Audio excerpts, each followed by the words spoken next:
안녕하십니까. 오늘은 정인사건 2편 판례를 1심 법원의 판례를 토대로 여러분에게 설명을 하고자 합니다. 저는 이제 우리 집 4층에 있는 음악실 겸 영화관에서 촬영을 하게 됐습니다. 앞으로도 이제 계속 이제 6월 말에 은퇴하니까 계속 이 4층에서 촬영을 하게 될 것으로 보입니다.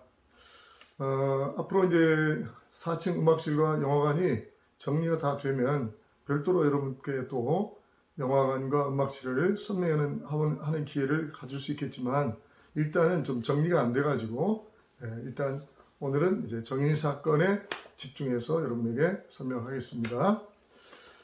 검찰은 양모에게 살인죄를 인정해서 사형을 구형했고, 양부에게는 아동학대치사죄의 방조를 인정해서 징역 7년을 구형했습니다.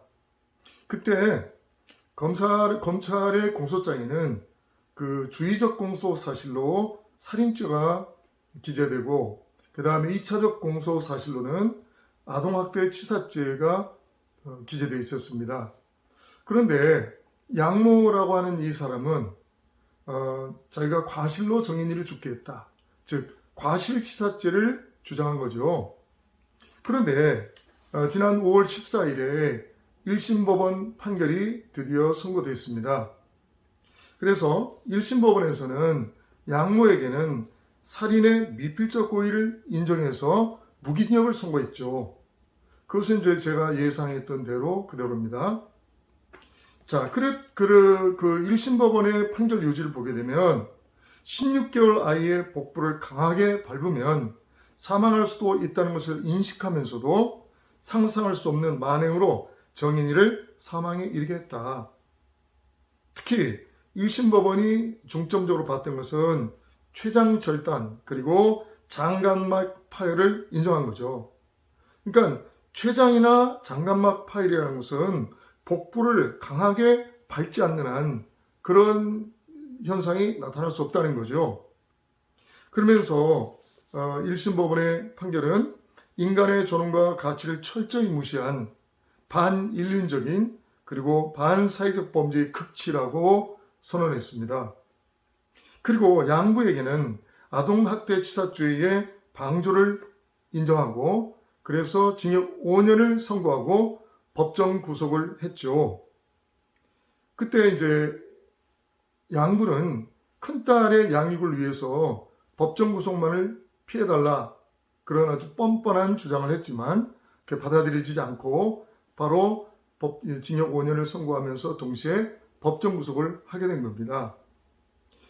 그 양부의 그 선고 이유는 뭐냐면, 양모가 학대하는 사실을 양부가 몰랐다고 할 수 없다, 몰랐다는 것을 납득할 수 없다, 이런 취지였습니다.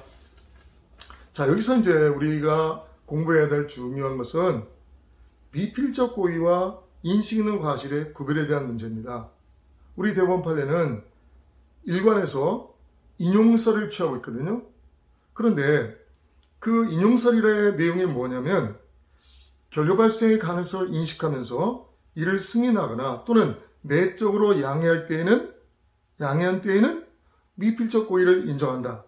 즉, 예를 들어서 감히, 여러분 시험에 이제 자주 나오는 거니까요. 감히 또는 감수하고, 그럼에도 불구하고 할 수 없다고 생각하고, 또는 무엇해도 할 수 없다, 이런 경우에는 미필적 고의를 인정하는 겁니다.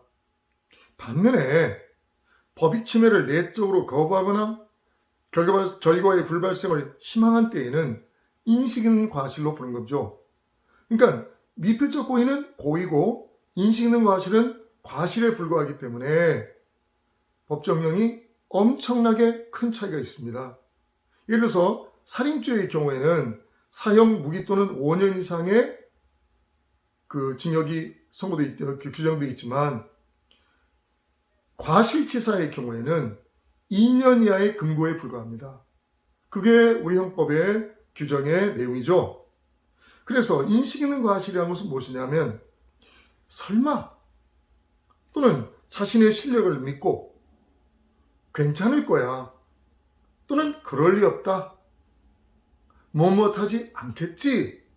이럴 경우는 인식 있는 과실로 인정하는 겁니다.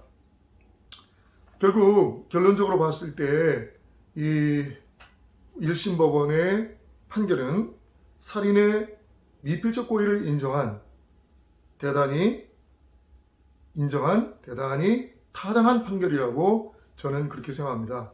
형법을 전공하는 저로서는 1심 판결이 매우 타당한 판결이었다. 그렇게 생각하는 겁니다. 예. 그러면 다음 시간까지 여러분 안녕.